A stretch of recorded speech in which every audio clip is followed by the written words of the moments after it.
biological son. 4 years later, Emperor Claudius was dead, poisoned by a mushroom, and his wife's ambition. Overnight, Agrippina had gone from being the wife of one emperor to the mother of another. His name was Nero, a 16-year-old tyrant in training who had engineered disaster.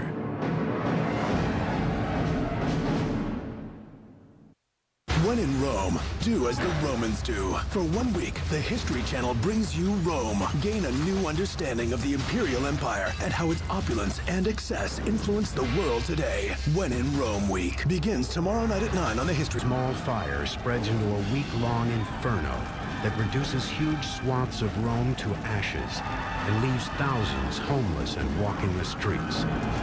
The fire of '64 was one of the most devastating fires that Rome ever had. And we hear that of the 14 regions of Rome, at least 10 were affected, some completely destroyed. That must have been a huge number of individuals who were killed in the panic and in just being killed by smoke or by the fire itself.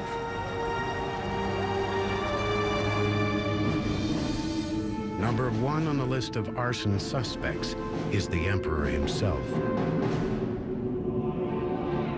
Nero was supposedly seen playing his lyre at the top of a nearby tower as the fire raged.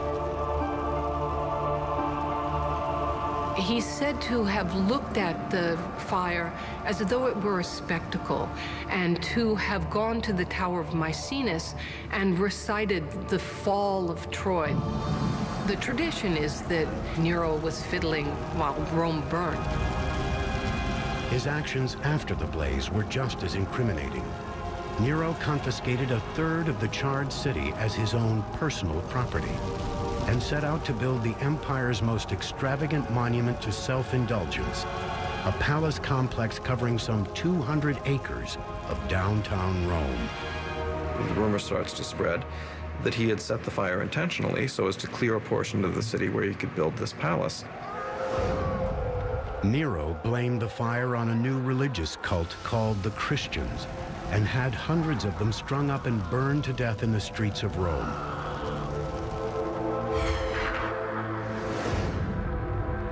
This was just the latest in a string of horrifying acts that solidified Nero's dysfunctional legacy. He served up the head of one of his ex-wives to his new wife as a present on her request, and then later kicked her to death when she was pregnant in a fit of rage. Most of the acts for which Nero is most infamous come after one of the most heinous acts one can commit, the killing of one's own mother. Agrippina, who had orchestrated Nero's rise to power by killing her husband Claudius, was antiquity's most overbearing mother. She expected to share power equally with her son. She wasn't going to accept a subservient role, not to Claudius, not to her son, and that, of course, did her in, ultimately. Agrippina's thirst for control gradually infuriated Nero.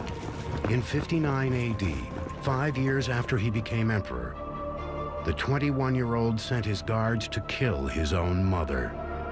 As they closed in, Agrippina symbolically ordered the guards to stab her in the womb. She said, "Strike here first. This bore Nero." Very dramatic. Nero was haunted by visions of his mother's ghost for the rest of his life. Visions which pushed him further into madness.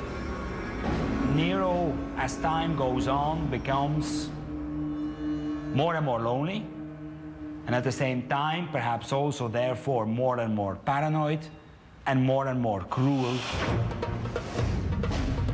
It was in the midst of his deepening delusions that Nero began building the empire's most lavish pleasure palace on public land and with public money. You'd have to imagine the whole of Central Park is transformed into Bill Gates' personal estate and pleasure palace.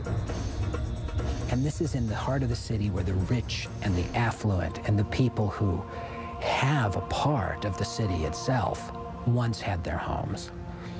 It was shocking. Nero bled the provinces dry to get money for that. And also in Rome, he demanded money from the rich. They had to bequeath him their money, and then they would be offed.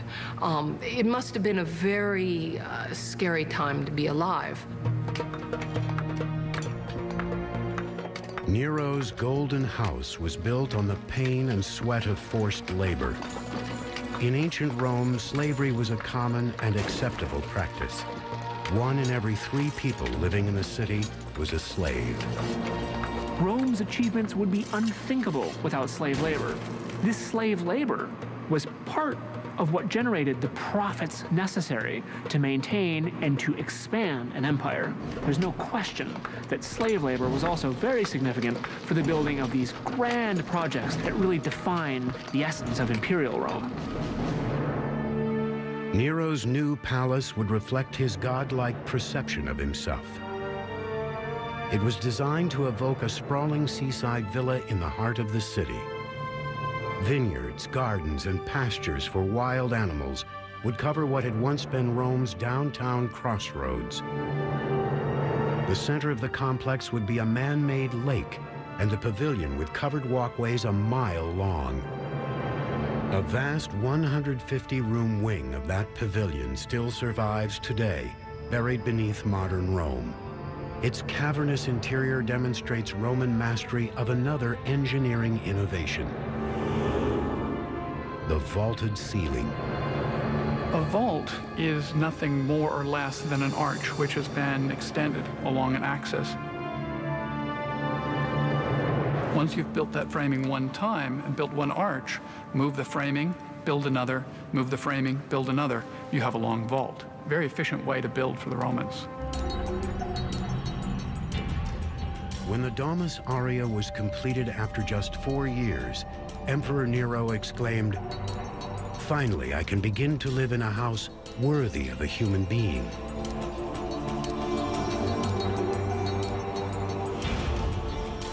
The surviving remnant is a dank shell of the decadent palace he inhabited. These brick and concrete chambers were once trimmed in gold and covered with colorful frescoes and priceless gems.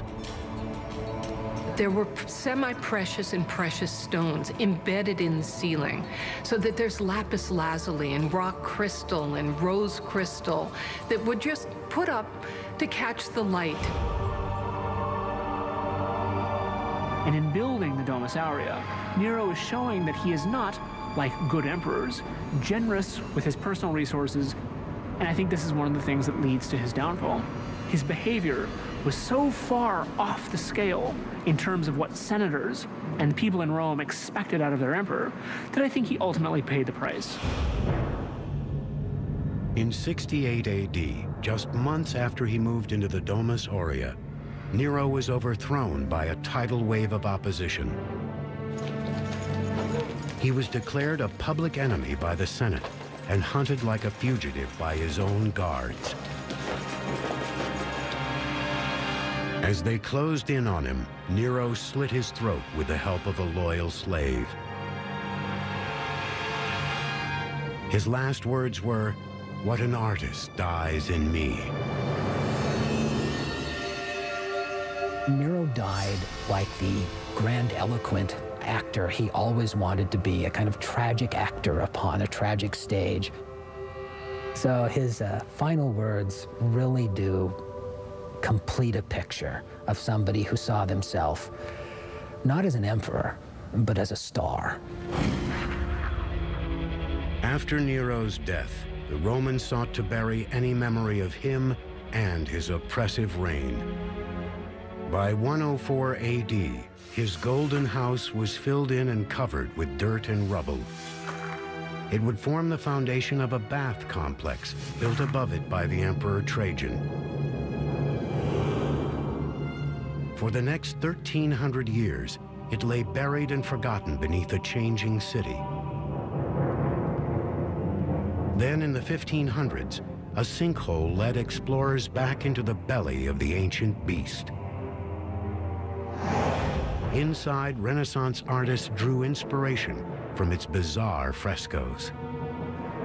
The Domus Aurea is an enduring testament to Nero's chilling reign, one marred by madness, mass murder, and extreme self-indulgence.